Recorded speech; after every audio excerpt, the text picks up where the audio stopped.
And it's showtime. We are live. Hello, hello. Hello, hello. Good evening, Vibhor. How are you?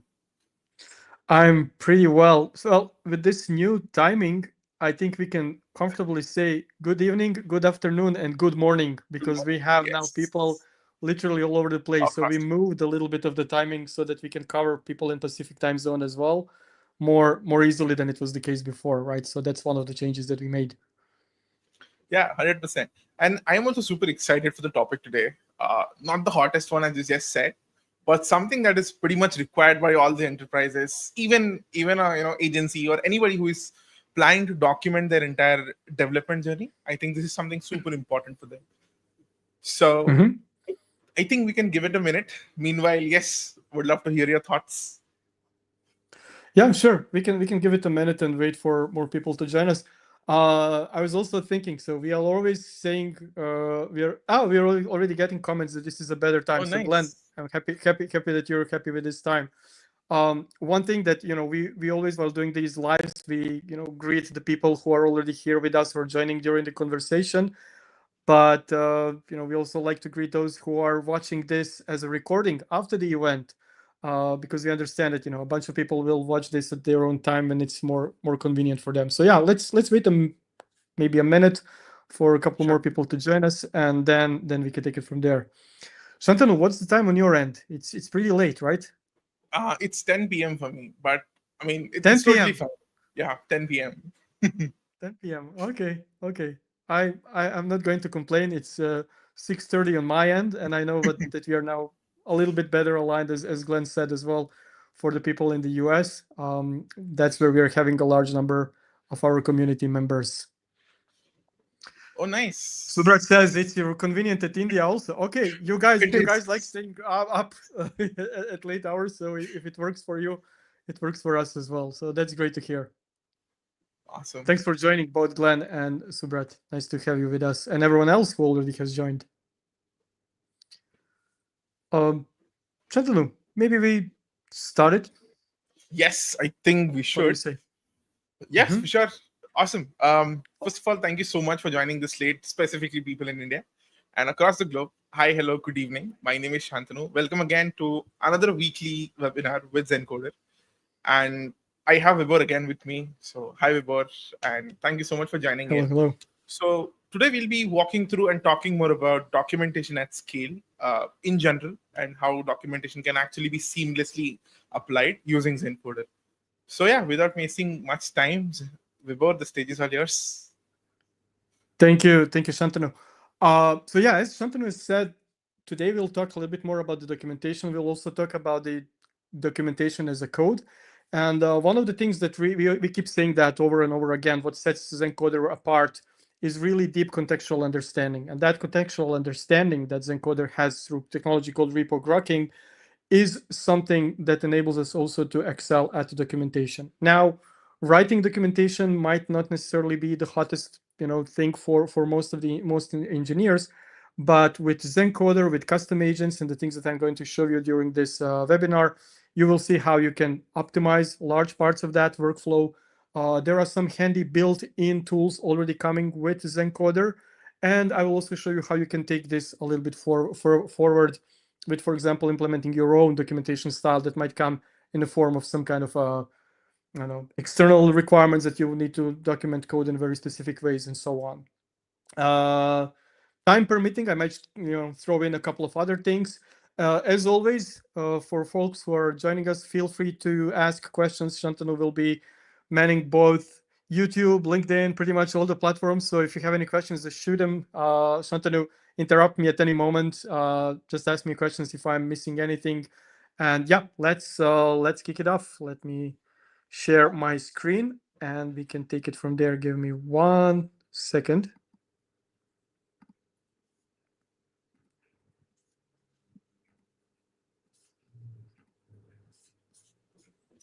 There we go. All right. Okay. The Yes, we can internal see you. the internal questions. Can you can okay? I don't have to ask the question.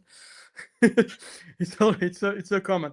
So today, as we always say, like Zencoder lives inside the IDEs of your choice. So I have my VS Code open here with a couple of projects that I will be jumping between. So for example, I have our Hatchet repository. Some of you might have been familiar with it because we already have been showing it in some of our demos, but I will also be showing you some of the stuff in IntelliJ, and I will be showing you some stuff in PyCharm. Essentially, Zencoder being an extension, it can live in any IDE pretty much of your choice, so you don't have to relearn it. And there are some differences, and you will see them here, for example, when I start talking about how we document, how we create the doc strings.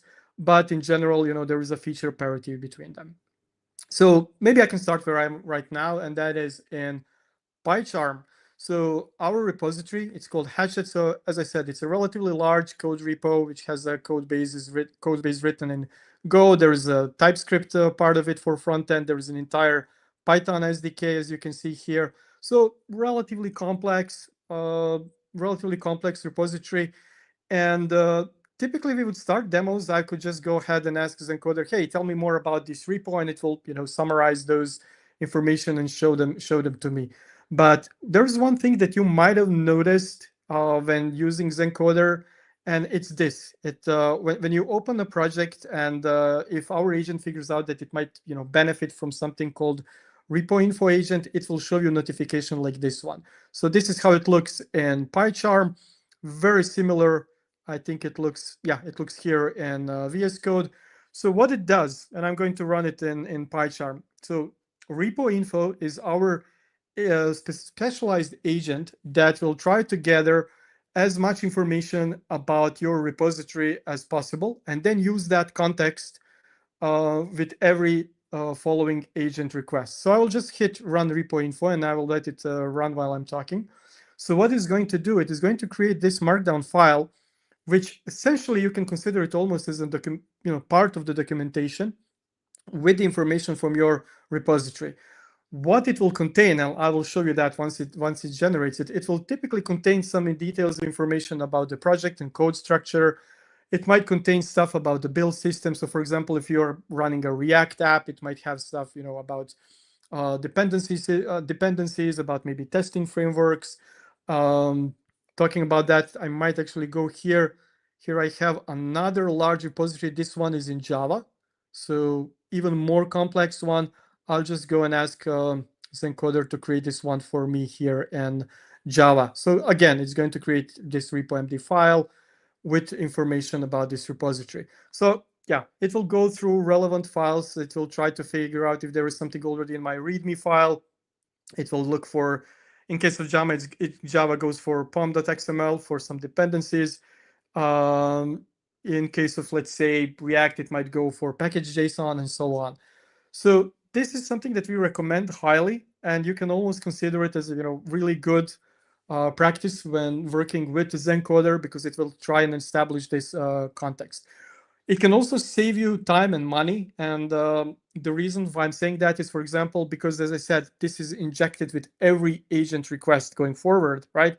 You don't have to, our agent doesn't have to do all those calls again and figure out, hey, how do I run this thing, or what dependencies are relevant or related to this project. So once you have it, and you will see very soon what it contains, that context, yeah, there you go, I'm showing it here. That context is something that will be injected as a part of every subsequent agent request. So as you can see here, it says description in this front matter, it's a repo info overview, always apply true. This means that, as I said, with every agent request, it will be applied here. And it has, details about repository structure, APIs, internal front end, SDK, Prisma that I mentioned, core Go services, languages and routines, dependencies. Again, how do you build it? How do you install it? This is something, so for example, if I were to go and tell it, run this for me, it will not do the entire scan of the repository. It will check if it has information about running this in this repo.md file, giving it a context, right? So again, not strictly a documentation part, but definitely by, judging by the contents of it, it rivals what you would typically see maybe in some of the README MD files. And all you need to do is just click that button. If you don't see that notice, you can always, from the agent selector, just easily select the repo info agent and ask it to build this for you. Let me see if the one for Java has been done. Yeah, so the one is opened here. As you can see, this one, again, following pretty much the same structure, but obviously showing different stuff. It understands the build system. Here it's Maven, using Java, different dependencies, how to run it, if you want to skip tests so it's faster. Again, every time now, for example, if I would to ask it, hey, how do I run this but with also skipping tests, it would just refer to this file. It will have a much faster, it will be much faster for it and much easier for it to understand it and run it. So yeah, good habit. Run it whenever you make some changes to your code base. When there are some significant changes, it's a good practice for you to do. Now let's talk about generating doc strings. So I can stay here. I can stay here in oops. I can stay here in my Java environment, and there are a couple of ways how you can deal with that in Zencoder. So first one is, let's say I'm here. You will notice we have these, they're called code lenses, right? One is for unit test and one is for doc comment. They're usually above some classes or functions. So what I can do here, I can just easily click on doc comment, and it will actually create this doc string for me. So those doc strings, I can review it here. Let me collapse this a little bit so it's easier. It will show me exactly, okay, this is a servlet filter, adding server time and session expiration to cookies, and some explanations and details about it, right? So actually, as you saw, it was just, one click for me, and it generated it very quickly. Those code lenses are visible in most of the IDEs. So this one was for Java. If I were to go to PyCharm and open my TokenPy file and say, let's do it here, it will create something similar. But note that, and let me collapse this one a little bit more again. Note that the format of it depends on the context, right? So it understands that this is something that, it's a function in Python. So obviously it is using a different documentation style than the one that it used here for Java. So it will understand, again, this is something I'm coming back to repo grokking and to understanding of the context of the programming languages and everything that Zencoder knows about the file and about the project. So according to that, it will create obviously doc strings that are relevant to it. So doc strings super useful. You can use them for helping to help you document and maintain code, especially, as I said, in either entire files or maybe some classes or functions. This was in the JetBrains. In VS Code, it's a little bit different. I will show you in pretty much the same example that I just did with token.py. So in VS Code, you have those code lenses. They're just called Zencoder. So I can click on Zencoder, and here in this dropdown, I will select Add Doc Comments. So what is going to happen? Pretty much the same stuff. It just generated and created those doc strings for me just below my function. Again, recognizing the naming convention, recognizing the code that's here. Pretty neat, pretty fast. You can do it, as I said, either for a specific function, or you can do it for the entire file. If I were to do it for the entire file, let me show you how I do that. I will just switch to my coding agent, and I will ask Zencoder to do this. Please add the doc strings to all functions in this file. And I can mention that file, say files and images, token.py, but even if I didn't, it would understand that I'm talking about this one. So I can either do it through a code lens, or I can just give it a prompt and say, add doc strings to all functions in this file. Let me see if that will work. So coding agent should now figure out all these functions here. There are not too many, I think just 3. Yeah, just 3 of them. And it will add comprehensive doc strings to all functions in the file. So let's give it a second. You can see the file preview already here. Bum, bum, bum. By the way, one neat thing that we added recently. So the code blocks, right, in chat, they used to be quite huge. Now we have this ability to expand them or collapse them. So they don't expand by default tremendously. So it's easier for you to have a little bit more control of what's happening in the sidebar. Nice quality of life improvement, something that we launched relatively recently. So yeah, here it's summarized. It added doc strings for these functions for me. If I click on that, I can see that it literally did that. So I didn't have to click one by one. It added them to all of my functions, which is fine. That's perfectly fine, and it's something that I wanted to do.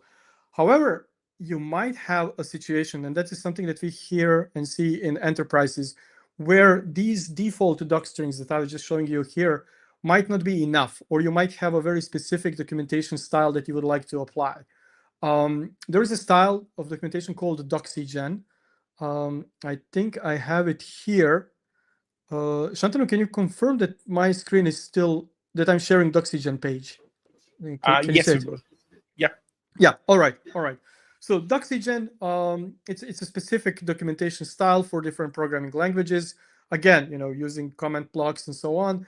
It is not something that we support by default in a way that, if you click on that doc comments, that it will generate doxygen coding style. But we had a couple of clients who actually wanted us to support something like that. So how we generally approach this? So instead of prompting Zencoder every single time, hey, I want you to, write doxygen for this function. I want you to write doxygen for that function. What you can create a custom agent. And I will show you how to do that in, VS Code. So I will just go here. I will go to agents, and I will hit create agent. Again, one of our favorite features is this ability to create custom agents, AI agents, give them tools that then they can, run a bunch of repeatable tasks for you across the board. So I will call this one new doxygen. I can share it with the team members by clicking org. That means that in that case, it will become available to pretty much everyone within the company, or I can just keep it for myself. So for now, I'll just keep this for myself. And for alias, basically for configuration, I'll just call it doxygen2. Now, what it asks me is to provide it with instructions. A couple of approaches here. One option could be for me to go to Zencoder, switch our ask agent, and tell it, hey, can you generate me a prompt or help me with, help me understand a bit more about the doxygen and how can I do it? Or what we had in this situation that I'm describing, there was already like a little manual of best practices that have been used for doxygen. And I will show you how that looks. So I have my Word file here. Hopefully screen is still being shared. And you can see that, okay, I have a little prompt that I say, okay, you're an expert Python programmer. I want you to use and create doxygen documentation using this specific comment style. This is the documentation format. Common doxygen commands to use, documentation structure. Pretty much you can almost consider this a policy, right? Someone says from now on, this is how we are going to do our documentation. So what I'm going to do, I'm just going to copy paste this. I'm that lazy. I'm just going to copy paste this, paste it here in my instructions. For the tools, I don't need even all of these. I definitely don't need web search, for example, but for now I can just leave it as it is. And I will create this agent. So we call it new doxygen2. I'll hit create. And now if I go to custom my doxygen or my new doxygen, I have no idea how I called it. Yeah, so this is the old doxygen, and the new one, yeah, this is the new doxygen. So what I'm going to do now, I will just again mention this file because I want to run it on this token.py. And I will now go and mention basically I will go and select our custom agent here. I'll just go say new doxygen and run it on token.py file. So what should happen now is this file should be documented using this new doxygen format. Let's see how it works. So you can see now that it inherited this name. So you can see that it's working on it. It says, I'll help you create doxygen documentation for this Python file using the comment style as requested. So what's cool, as I said, now if I were to share this with others at the company, Shantanu would be able to use the same stuff in his VS Code or JetBrains, wherever he is. So as you can see here, it understands it needs to create module documentation, function documentation, with some example usage code. So let's give it a second. Oh, it's already did it. Let me click on it. There you go. So you see, it's not just something that was like those doc strings right below the function definition. It now has it at the module level. It explains what this module does, and then it explains, in brief, what this function does with all the parameters, returns, exceptions, code with example usage, and so on. So super scalable. You can deploy this across your entire company. You might have seen something. Let me show you here. When you're creating custom agents, you might have seen that we are saying something used to reference this agent in CLI. So we are already talking, and we've been showing you some of our autonomous agents. So pretty much all the custom agents that I create here, I could run them as a part of our CLI pipeline, right? So I could use this UI to build this agent, and then I can just say, hey, run this doxygen across all my Python files as a part of our process that we are running, right? So yeah, this was very simple. As I said, something that just shows you how you can apply different documentation styles on file level, on module level, or entire repo level, if you will. Gives you more flexibility around it. Before I move on, Shantanu, a quick question. Do we have any other questions? Do we have any comments or? Yes, we do have a bunch of questions about. I'll just pull them on the screen. Okay, let's take a few of them. Yeah. Awesome. So, Motivator is asking, how much token does it consume to generate a documentation? Oh, that's a really good question. To be honest, I have no idea in a way that I could tell you specifically, but I can tell you, for example, that those documentation generations, if you're using code lenses that I showed you earlier, right? So if I were to click here, Zencoder, and then just add doc comments, it is not counted against your daily quota. If I were to use this custom agents like this doxygen that I just did, then obviously it would take into account the file that you're documenting and also the output tokens that it's creating and generating for you. But let me check actually something. Recent chats, doxygen. I can see here. So for this one, it used 3 premium LLM calls, right? So to generate all of these here, it used 3 calls. So probably one was just to ingest this file. The other one was generating it and creating it. So that was 3 premium LLM calls that were used for this. So hopefully this gives you some sense of how much would you spend on generating something like this. Awesome. Thank you so much, Vibhor. This Sure. question from Glenn. I'm hoping that Zencoder docs can coexist and use the same documentation files that others like Copilot make. I would also like to see a folder of documents, not one included from the source control. Okay. I hope I understand. If not, Glenn, please feel free to type in and Shanton will correct me. So Zencoder will generally, thanks to having this deep contextual understanding, it will inherit the coding style, including the documentation style or testing framework based on the repo that you're using, right? So for example, if so this repo is not that great of an example because it doesn't have any documentation here, but I think this Java one had some. Yeah, as you can see here, there have been some docs that have been added here previously.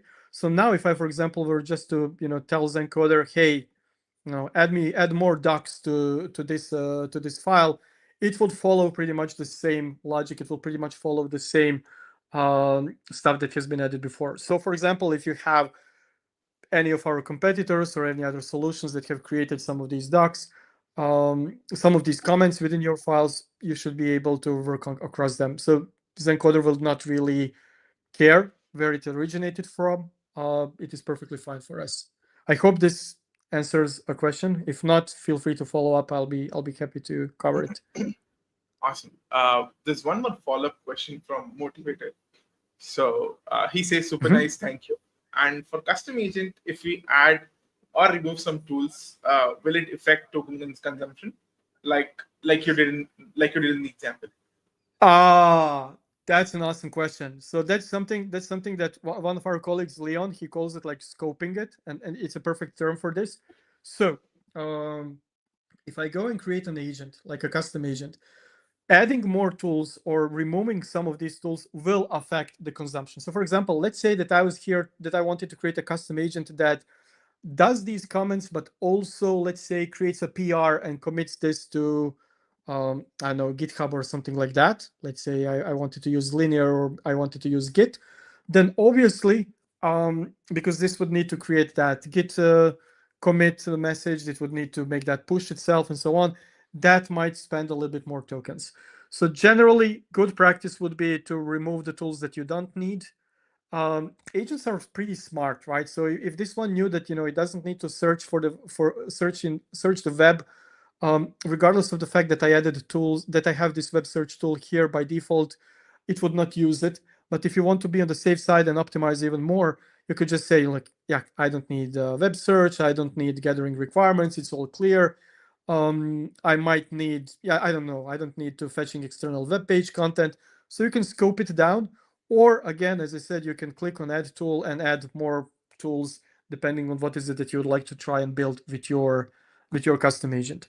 Talking about agents, something that can help you learn and get a solid understanding of how they work. I know we are digressing a little bit, but I like talking about custom agents as they're super powerful. There is an entire library of our agents, so you can actually see how we integrated and built some of them.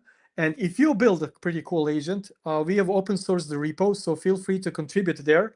We would like to invite you to contribute your own custom agents, whether related to documentation or something completely different. So if I click on any of these here, I can see which tools they are using, so that can help you engineer or figure out how to build your own agents in your own time. So yeah, I would very much encourage everyone to give it a try. And if you're happy with it and you implemented some practice and created custom agents of it, and you want to share it with the rest of the community, we will review it, we'll add it to our open source repo and take it from there. I hope this covers your question about the custom tools and how they affect the token usage, or the calls usage in this case. Yeah. Right. Do we have some more questions, Shantanu? I was on mute. Sorry. No, we don't have any more Mhm. questions. But yeah, Glenn just has a follow up things. I can just Sure. bring it up on the screen. So Zen says Zencoder essentially creates files in zen.zencoder/rules folder. And same goes with Copilot, and Copilot makes a similar document in .github. So Glenn says he would prefer rather to have all of these AI tools write to a folder like /docs. Oh, I'll go off script. I mean, it's not that we really had a script because I was jumping around. There was an excellent meme. It's not, sadly, it's not a meme. It's actually a reality. And I saw it on Reddit maybe earlier today or yesterday. I'm not even sure. And someone showed, like, side by side how you have these in in a bunch of different products, like .github.zencoder, .cursor rules, .this, .that. I hope, and I share your feeling, I hope that one day, just like we have kind of brought together MCPs and started to standardize some of the practices, maybe down the road we will standardize some of these rules practices. In the future, Zencoder will be, might have an option to look at. I mean, you can always prompt it and tell it, hey, look into these specific folders and check it if you have access to it, to reuse something that has already been posted there. But I would love to see, maybe more structured approach, something that's shared across all the major vendors and platforms, like a common rules, format that could be reused, and that it would not poison your, I mean, not poison, but make it, not neat and nice, your entire rules folder with, every single provider, throwing in their own stuff, right?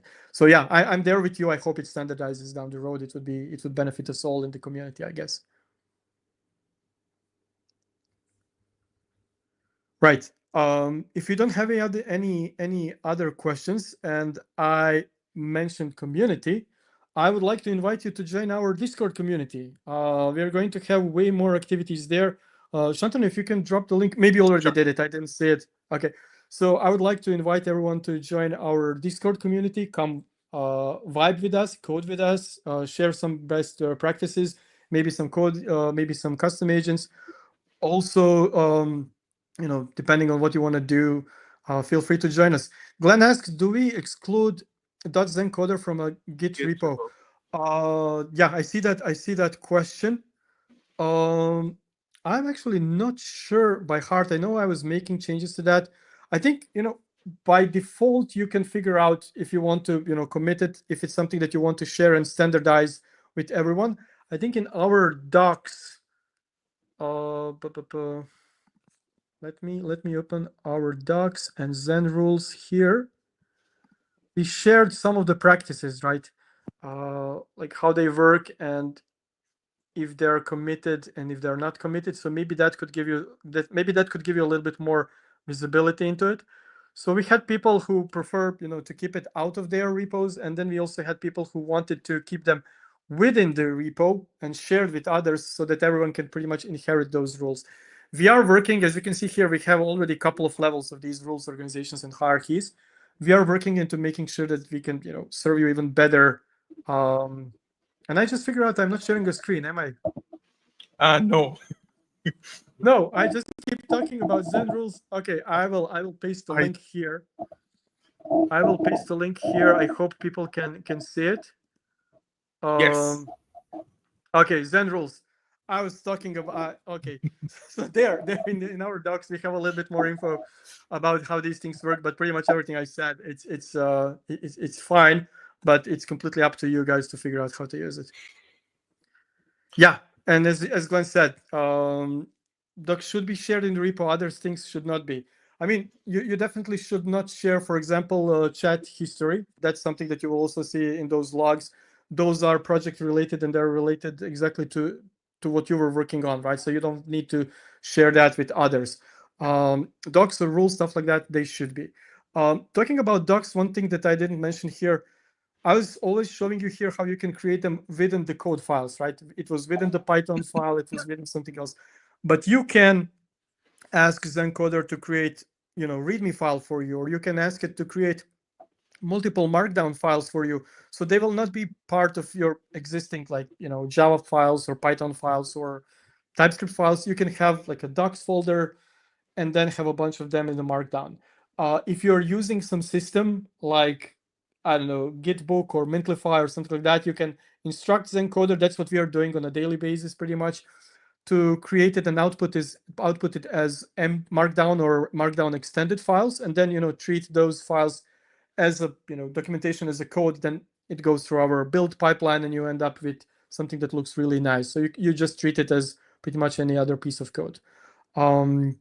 Yeah, I think that pretty much covers the use case that I wanted to explain.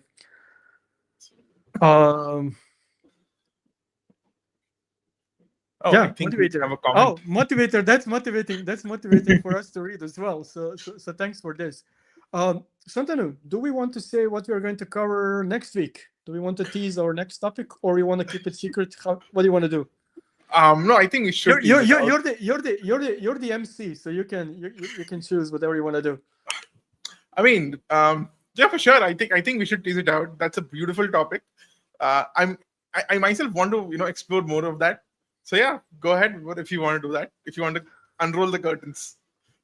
Okay, so next week, at the same time, right? As I said, we moved the time a little bit. We will be talking about code refactoring, so managing relatively large code bases, even legacy code bases, and refactoring it. So I will show you, or Leon or someone else from the team will still figure that out on our side, how to deal with refactoring, right? So how to write code that scales, how to write code that follows the same practices across your entire organization. If you will have any questions, or if you'd like us to cover some specific aspect of it, join the Discord. I see that Shantanu shared the link. Feel free to find us there. Feel free to ask this question there, and I'll be sure that we'll be sure to we'll make sure. Sorry, it's been a long day. We'll make sure to actually do our best to answer them for you. And motivator, even if you are not able to join during the live, All of these are being recorded in real time, and they're available on our LinkedIn. They're available on our YouTube. So you're not missing anything other than the opportunity to chat with us in real time, which is nice, and we always welcome it. So yeah, we'll be talking about refactoring. Feel free to share some questions with us, some cases that you might want us to share with you. Maybe build something specific around it. We'll be super happy to do so. And thank you all for joining. It was really nice having you all here. Shantanu, thanks for hosting this as always. My pleasure. Yeah, thank you so much, Vibha. Thank you so much for joining in. This was wonderful. I think the new time is really good. Really, it fits the time zone for everybody out there.